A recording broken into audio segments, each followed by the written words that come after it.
Nie wiem czy wy też, ale ja mam jeden taki schemat podchodzenia pod górę. W pierwszym etapie, gdy się zaczyna, brakuje oddechu. Myśli się, kurwa mać, co ja tu robię. Człowiek jest zmęczony, poci się jak świnia. Ale potem przychodzi nagle taki czas, kiedy dalej jesteś zmęczony, ale jakoś zyskujesz energię, żeby iść wyżej. Jakoś tak psychicznie idzie się lepiej. Ja jeszcze jestem w pierwszym.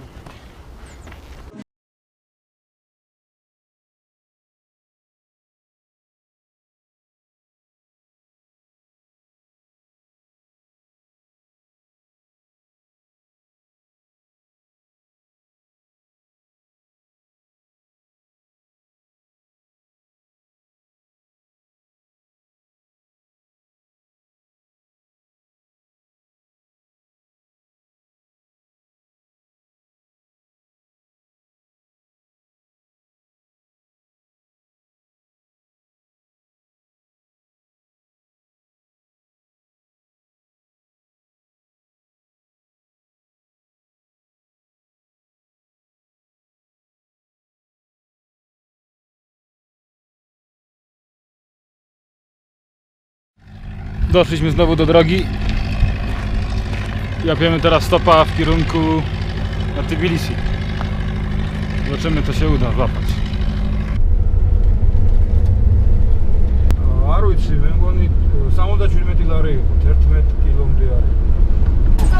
Złapaliśmy stopa prosto do Tbilisi, gdzie nas pan w busie.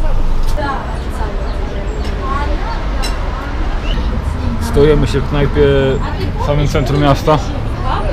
Cenę posiłku ekstra potem dolicza się 15% za obsługę. To jest napisane w karcie. Także spoko. Tradycyjne danie kuchni gruzińskiej, takie oto pierogi. W środku jest jakiś taki rosół i farsz. Farsz jest różny, przeważnie mięso. Tomuś, do dzieła. Dworzec pociągowy w Tbilisi. Idziemy kupić bileciki na nocny pociąg. Będziemy jechać przez całą noc, będziemy spać. Będzie zajebiście. Jesteśmy już w naszym wagoniku. To jest nasz pokój. Wyjeżdżamy koło 10. Będziemy na miejscu na 6 rano. 60 zł od głowy za coś takiego. Ciężki to był dzień. Słońce nas spaliło jak kury na ogień. Zaszliśmy do sklepu, gdzie nie było cen, taki kiosk. Chcieliśmy kupić coś takiego. Normalnie byśmy powiedzieli, proszę coś takiego i byśmy kupili. Ale coś nas natknęło, żeby zapytać się o cenę. I pan skoczył z ceną 34 zł. Za tą przyjemność. Oczywiście oczy nam wyskoczyły. Powiedzieliśmy, że jeszcze się zastanowimy. A on nagle wtedy szedł do 20. My dalej nic, to gość szedł na 11. Powiedział 11. Wtedy mówimy, to bierzemy. Jak zobaczyłem, że nie mam 11, to dałem mu 15. I gość wtedy powiedział, ok, 15. Krew zabulgotała. Powiedzieliśmy, że nie kupujemy, bierzemy to z powrotem kasę, oddajemy to i idziemy. I wtedy gość się złamał. Minę miał kwaśną. Prawdopodobnie to jest warte jeszcze mniej, ale ten przykład właśnie obrazuje, jak tu jest z zakupem rzeczy. Bo są sklepy, na tych jest dużo, gdzie nie ma po prostu cen. Widzę teraz siebie 1000 razy. Tak wygląda łoże. Dali do przedziału taki materiał, jakim na przykład nakrywa się ogórki. Przedzialik, jak to przedzialik? Bajrami, która ostatnio stała się moją najlepszą wodą. Wolę nawet czasami ją pić niż browara. Takie czasy. Umyliśmy się w kiblu kolejowym. Tym razem metoda z chusteczką odgrzającą, wielokrotnie moczoną. Nie mam jeszcze jedynie siłę na zrobienie jednego ruchu. Właśnie takiego.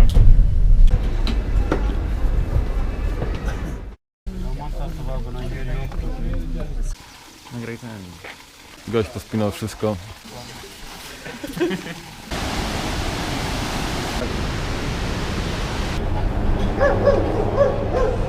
Wyjechaliśmy do Mesti i zajmujemy się szukaniem hotelu. Jedna baba w czerni nagoniła nas do siebie. Przyjechał jakiś kierowca i nas podwiózł do hotelu, żebyśmy zobaczyli, ale wywiózł nas na takich wypizdów. A same miasteczko naprawdę ładne. Tak się składa, że chyba mamy hotel. Odwiedziliśmy z 10 miejsc, może więcej.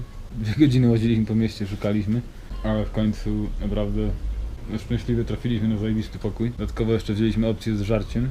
Będziemy płacić 80 zł od głowy za dzień, ze śniadaniem, kolacją i spokojem. Dwuosobowym, z łazienką w środku. Dodatkowo mamy zajebisty tarafik. Damy radę. Zobaczcie sami w dobrej cenie. taki pokoik znaleźć w tym kraju to cud. Papier toaletowy, proszę bardzo. O, właśnie tu takie papiery toaletowe się stosuje, bez dziury w środku. Nie marnuje się miejsca. Miasteczko naprawdę wygląda nieźle i efektownie. Mestia. Można ją uznać za stolicę tego regionu.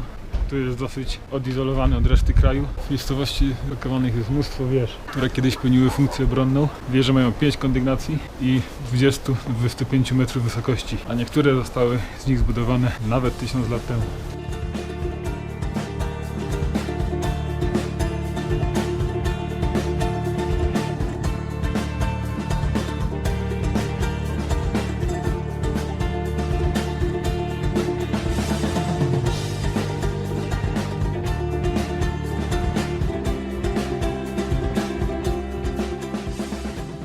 Pasma górskie Wysokiego Kaukazu ze wszystkich stron praktycznie. Gdzieś tam schowany jest najwyższy szczyt Gruzji, Czochra czy Szochra czy Szachra. Za tym pasmem leży Elbrus, mniej więcej jakieś 15 km stąd, ale nie będzie można go zobaczyć ze względu na te góry, które go przesłaniają. No, muszę przyznać, że to, co napisali w przewodniku, że miejsce jest jednym z najpiękniejszych górskich miejsc w Gruzji, to prawda. Porównując do Kazbegi, to czuć powiew historii, tam raczej czuć powiew komunizmu. Dostać się tutaj nie było za łatwo i tanio. Musieliśmy jechać tym pociągiem do Zugididi. Potem rano wzięliśmy marszrutkę, która jechała, a pewnie 3, z postojami to może i nawet 4 godziny. Kosztowała nas po 20 pieniążków, ale warto. Jesteśmy na gruzińskiej kolacji. Tu jakiś bakłażan, może cukinia z przyprawami, bardzo dobre. Mamy mięsko w sosie, michę ziemniaków, ogórki, pomidory, jakiś serek i chleb. No to zdrowie. Aleś nażarliśmy. Nasze żołądki nie wiedzą, co się dzieje. Ruszamy na małą trasę w kierunku jeziorek. Trasa niesie ze sobą wiele zalet. Jest trasą bardzo widokową, bardzo łatwa do ogarnięcia z Mestii. I trzecia sprawa, w każdym jej momencie można elegancko po prostu wrócić. Ostatnia przechadzka po dolince w okolicach Kobi dała nam tak bardzo w kość. Staliśmy po dupie głównie od słońca. Ze względu na wysokość było dość chłodno. Specjalnie nie chroniliśmy się przed słońcem. A jak wiadomo, na takiej wysokości słońce daje po dupie dużo bardziej. To był pierwszy raz w zasadzie, kiedy doświadczyłem działania słońca na sobie. W kilku godzinach jesteś po prostu ziszczony. Dobra nauka, bardzo dobra nauka dla mnie. Teraz już będę szanował słońce na wysokich szarach. Dla fanów grzybobrania mamy tutaj okaz, grzyb kaukaski. O, poleciał. Sorry grzybie. Wyszliśmy z lasku, teraz wyżej na polankę i widok jest elegancki.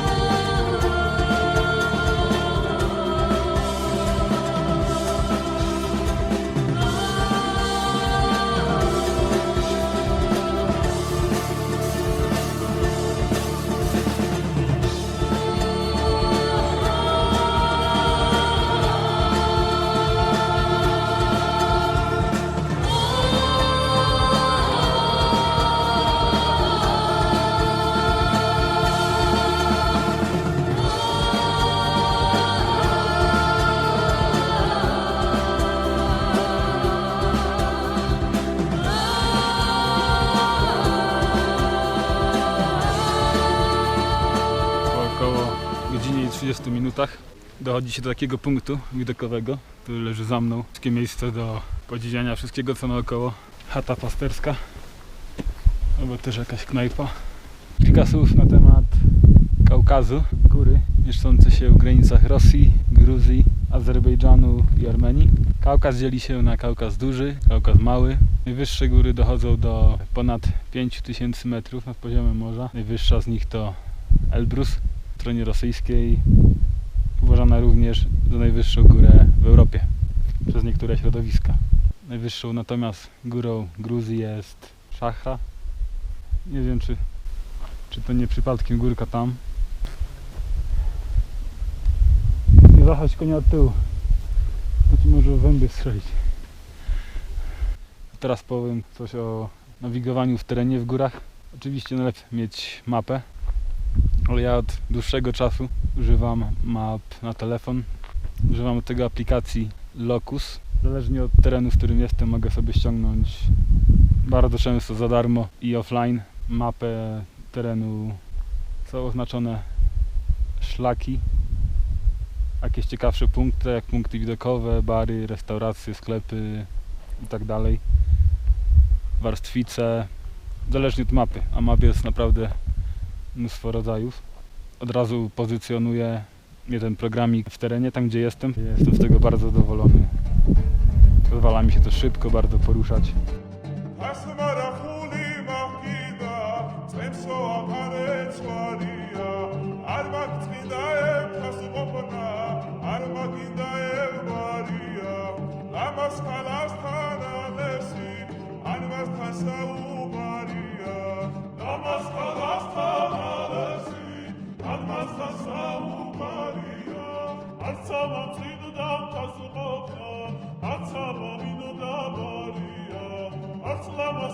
I tu mamy jeziorko, a nawet jeziorka, nic imponującego, takie bajoro z brudną wodą.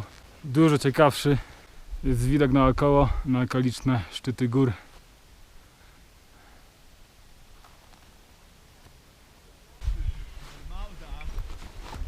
Oczywiście nie ma fajnego miejsca bez natłoku turystów. Takich nie brakuje też tutaj. Drą mordę jak zwykle.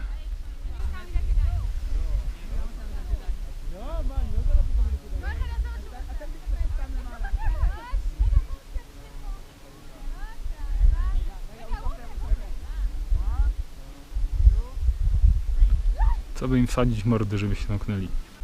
Butelkę po wodzie Borjomi. Niech ich te krowy tam usrają.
Komuś wraca z modlitwy. No, było lżejszy.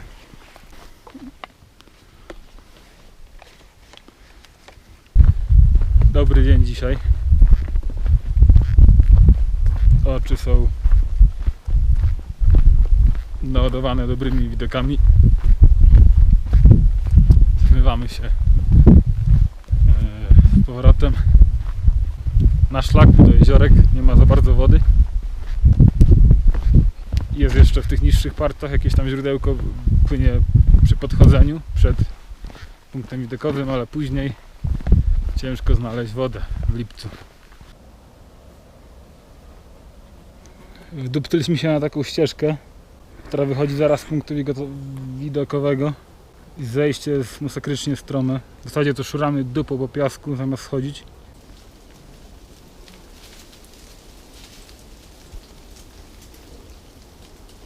W końcu zeszliśmy z góry i dotarliśmy przy okazji do malowniczo położonego strumyczka sąsiadującego zaraz wyseczką. Jest klimat starej wsi jeszcze.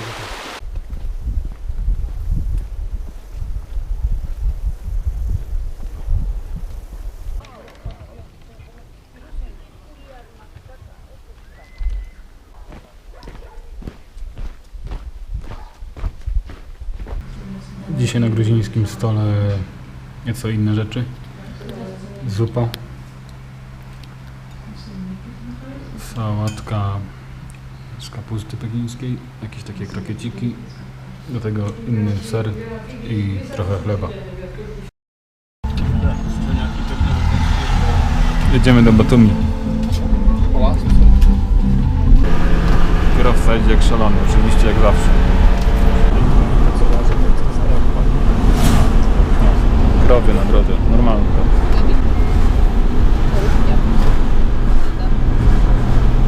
Podróż z Mesti do Batumi zajmuje pewnie jakieś 6 godzin busem i kosztuje 30 lari. Dojechaliśmy do Batumi. Miasto na pierwszy rzut oka wygląda właśnie tak, czyli do dupy. Szukania kwatery ciąg dalszy. Niestety nie znajdziemy raczej nic przy morzu, bo wszystko jest za ładnie zaaranżowane na tanie kwatery, takie jak tu na wioskach, gdzie stoi dom przy domie i tam można podejść i zapytać na nocleg. Po małej penetracji miasta udało nam się w końcu znaleźć przyjemne lokum. Bardzo przydatny okazał się przewodnik i wybraliśmy jeden hostel właśnie z przewodnika.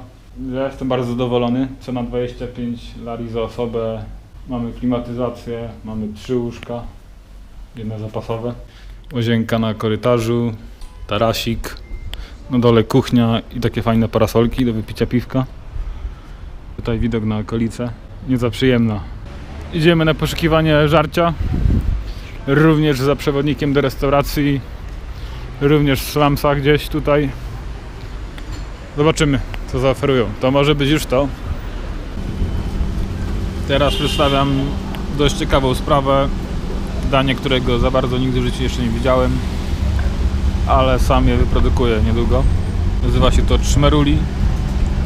Jest to kurczak w takim wielkim sosie czosnkowym. Zajebiście to smakuje. W restauracji, do której przyszliśmy, kosztuje to 25 lari za tą wielką pakę. Nauczeni bazą doświadczeń ostatnich dni, teraz profilaktycznie kieliszek wódeczki po każdym posiłku, które zapłyną na to, ale nie zaszkodzi. Wódeczka zawsze dobrze robi. Jeżeli ktoś powie, że polskie blokowiska są brzydkie, to niech zobaczy to.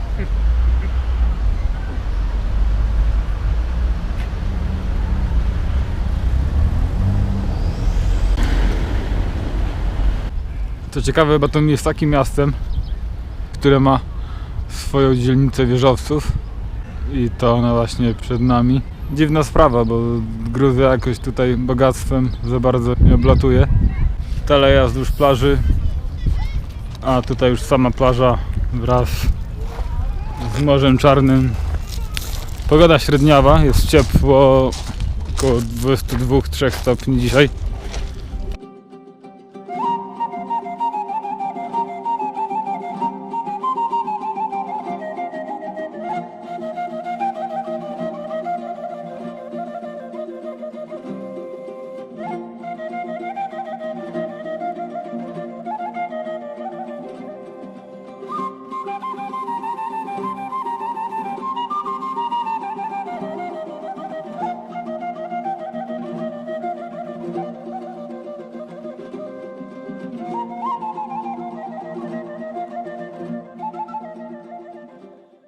Wieża alfabetu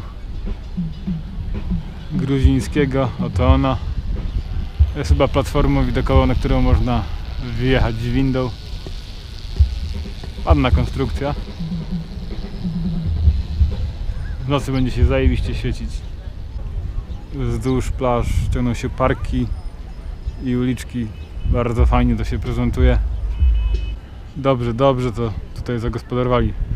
Nazwałbym to miasteczko Małym Dubajem.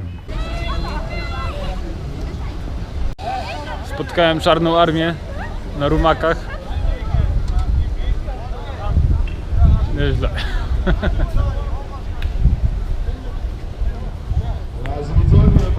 Batumi, mimo że na pierwszy rzut oka nie sprawiło dobrego wrażenia, tak z czasem moje zdanie o tym miejscu się polepszyło. aczkolwiek są tu zajebiste kontrasty. Tam na przykład zajebiście nowa dzielnica, budyneczki malowane, a tutaj jakieś gruzowisko zaraz obok.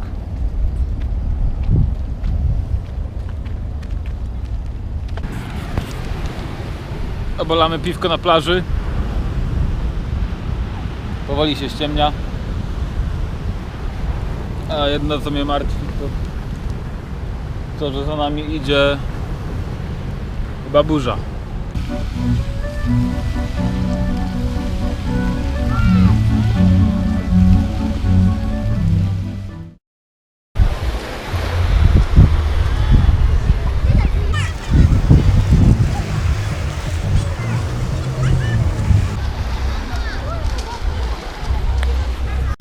Kręcimy się po lokalnym targowisku i właśnie kupiłem tutaj od pana za mną worek kawy za 2 złote.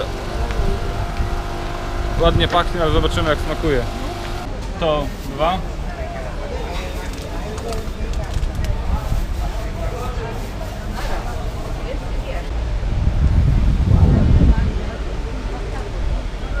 Kubek przyprawy na tym targowisku można zdobyć za $1.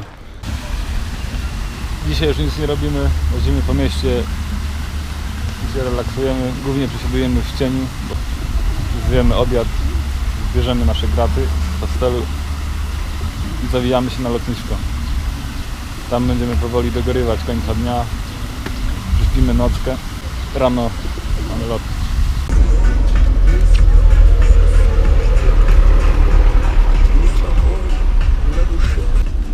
Siedzimy już w minibusie do Kutaisi na lotnisko.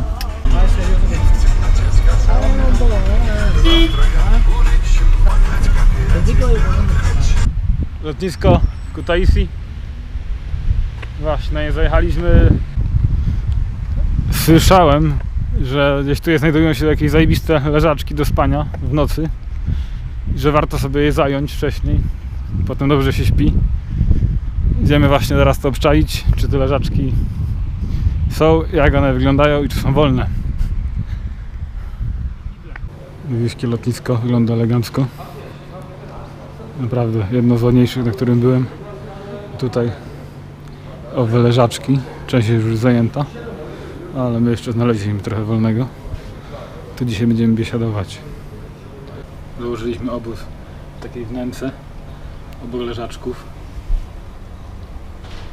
Wieczorem będziemy mieli widok na gwiazdy. Mamy 2 browary na noc.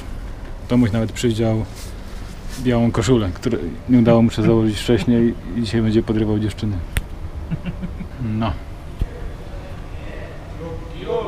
Tak kończy się wypadzik do Gruzji. A na pewno warto zobaczenia kilka miejsc takich jak góry, Kazbegi, jak i Mestia. No, przepiękne, jest tam co robić dla ludzi lubiących góry, super miejsca. To co wkurzało mnie w tej wycieczce to, że trzeba ciągle uważać na to, żeby nie zostać oszukanym. W przypadku transportu, tak i przy zakupach, pytać się zawsze o cenę, bo jeżeli tego nie zrobimy, to często możemy dostać po dupie ceną, której się nie spodziewaliśmy. Słynna gruzińska gościnność, jakoś za bardzo jej nie doświadczyliśmy. Ceny nie są jakoś powalająco niskie, zwłaszcza alkoholu. Jedzenie, obiady i takie rzeczy porównywalnie. Gruzję opuściłem z niesmakiem, ponieważ konserwy, które woziliśmy przez całą ucieczkę, przywieźliśmy je z Polski, a nie wiem, czy nie nawet jeszcze z innego kraju ich nie obwiozłem. Zostały mi zabrane na lotnisku przez zasranych celników. A czemu? Z powodu, że ten otwieracz mały od konserwy, które są w konserwach, które się mogą same otwierać, stanowił zagrożenie. Faktycznie stanowił zagrożenie, tak samo jak i klucze do samochodów i inne gadżety. Otwieracze do piwek, a z nich wszystkich otwieracz do konserw budowany zresztą stanowił największe zagrożenie i z tego powodu ich nie przewiozłem. Powiem wam tak, celnicy. Jeszcze się spotkamy, a ja to zapamiętam.